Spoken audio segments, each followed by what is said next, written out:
ಆ ದಿನದಲ್ಲಿ ಅಲ್ಲಾಹ್ ರಬ್ಬುಲ್ ಇಜ್ಜತಿನ ಎಷ್ಟೋ ಭಕ್ತಾದಿಗಳು ಮೈದಾನಿ ಅರ್ಫಾತ್ನಲ್ಲಿ ಜಮಾ ಆಗುತ್ತಾರೆ. ಮೈದಾನಿ ಅರ್ಫಾತ್ನಲ್ಲಿ ಜಮಾ ಆಗುತ್ತಾರೆ. ಪ್ರೀತಿಯ ಸಹೋದರಿ, ಒಂದ್ಸಾರಿ ಎಲ್ಲರ ಕಡೆ ಮೊಬೈಲ್ ಇದೆ, ಒಂದ್ಸಾರಿ ಯೂಟ್ಯೂಬ್ನಲ್ಲಿ ಸರ್ಚ್ ಮಾಡಿ ನೋಡಿ ಮೈದಾನಿ ಅರ್ಫಾತ್ ಅಂದರೆ ಹೆಂಗಿರುತ್ತದೆ. ಆ ವಿಡಿಯೋದಲ್ಲಿ ನೋಡಿದರೆ 9ನೇ ದಿನ ಏನಿದೆ, ಎಷ್ಟು ಲಕ್ಷಾಂತರ ಹಾಜಿಗಳು, ನೀವು ನೋಡೋದ್ರೆ 25 ವರ್ಷ 2025 ವರ್ಷ, ಈ ವರ್ಷದಲ್ಲಿ ಎಷ್ಟೋ ಲಕ್ಷಾಂತರ ಜನರು ಮಕ್ಕಾ ಮುಅಜ್ಜಮ ಹೋಗಿದ್ದಾರೆ. ಆ ರೀತಿ ಎಲ್ಲಾರು ಜನರು ಕೂಡಿ ಎಲ್ಲರೂ ಒಂದೇ ತರ ಪ್ರಾರ್ಥನೆ ಮಾಡಕ್ ಕುಂತಿದ್ದಾರೆ. ಎಲ್ಲಾರು ಜನರು ಅಂತ ದೊಡ್ಡವಾದ ಮೈದಾನಲ್ಲಿ ಜಮಾ ಆಗುತ್ತಾರೆ.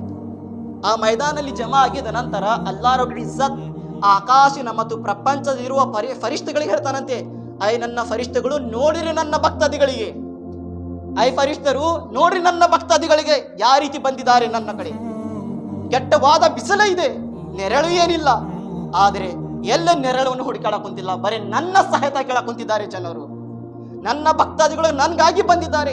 ಬಂದು ಏನ್ ಹೇಳಕ್ ಕುಂತಿದ್ದಾರೆ ಮೈದಾನಲ್ಲಿ, ಲಬ್ಬೈಕ್ ಅಲ್ಲಾಹುಮ್ಮ ಲಬ್ಬೈಕ್ ಲಬ್ಬೈಕ್ ಲಾ ಶರೀಕ ಲಕ ಲಬ್ಬೈಕ್ ಇನ್ನಲ್ ಹಮ್ದ ವನ್ ನಿಅಮತ ಲಕ ವಲ ಮುಲ್ಕ ಲಾ ಶರೀಕ ಲಕ ಲಬ್ಬೈಕ್ ಅಲ್ಲಾಹುಮ್ಮ ಲಬ್ಬೈಕ್. ಐ ಫರಿಷ್ಠಗಳು ನೋಡ್ರಿ ನನ್ನ ಭಕ್ತಾದಿಗಳು ನನ್ನ ಸನಾ ಹಮ್ದ್ ಮಾಡಕ್ ಕುಂತಿದ್ದಾರೆ, ನನ್ನ ಜಿಕ್ರವನ್ನು ಮಾಡಕ್ ಕುಂತಿದ್ದಾರೆ. ಐ ಫರಿಷ್ಠಗಳು ನೆನಪನ್ನು ಇಟ್ಕೋರಿ, ಎಲ್ಲರೂ ಸಾಕ್ಷಿಯಾಗಿರಿ. ಎಷ್ಟೋ ಜನರು ಮೈದಾನಿ ಅರ್ಫಾತ್ನಲ್ಲಿ ಬಂದು ನನ್ನ ಜಿಕ್ರನ್ನು ಮಾಡಕ್ ಕುಂತಿದ್ದಾರೆ. ನಾನು ಎಲ್ಲಾ ಜನರನ್ನ ಪಾಪವನ್ನು ಕ್ಷಮೆ ಮಾಡಿದ್ದೇನೆ ಅಂತ ಅಲ್ಲಾಹ್ ಫರಿಷ್ಠಗಳು ಹೇಳಕ್ ಕುಂತೇನೆ. ಪ್ರೀತಿಯ ಸಹೋದರರೇ, ರಿವಾಯತ್ನಲ್ಲಿ ಬಂದಿದೆ, ಮೈದಾನಿ ಅರ್ಫಾತ್ನಲ್ಲಿ ಎಷ್ಟೋ ಜನರು ನರಕನಿಂದ ಬಿಡುಗಡೆ ಇರುತ್ತಾರೆ, ಯಾವುದೇ ಅಂತದ್ದು ದಿನ ಇಲ್ಲ ಅಂತೆ. ಎಷ್ಟು ಜನರು ಮೈದಾನಿ ಅರ್ಫಾತ್ನಲ್ಲಿ ಯೋಮೆ ಅರ್ಫಾನಲ್ಲಿ ನರಕನಿಂದ ಬಿಡುಗಡೆ ಆಗುತ್ತಾರೆ, ಅಂತದ್ದು ದಿನ ಬೇರೆ ಯಾವುದಿಲ್ಲ ಅಂತ. ಪ್ರೀತಿಯ ಸಹೋದರರೇ, ರಿವಾಯತ್ನಲ್ಲಿ ಬಂದಿದ್ದು ನೋಡಿ, ಎಷ್ಟು ಪುಣ್ಯವಂತರು ಜನರಿರಬಹುದು.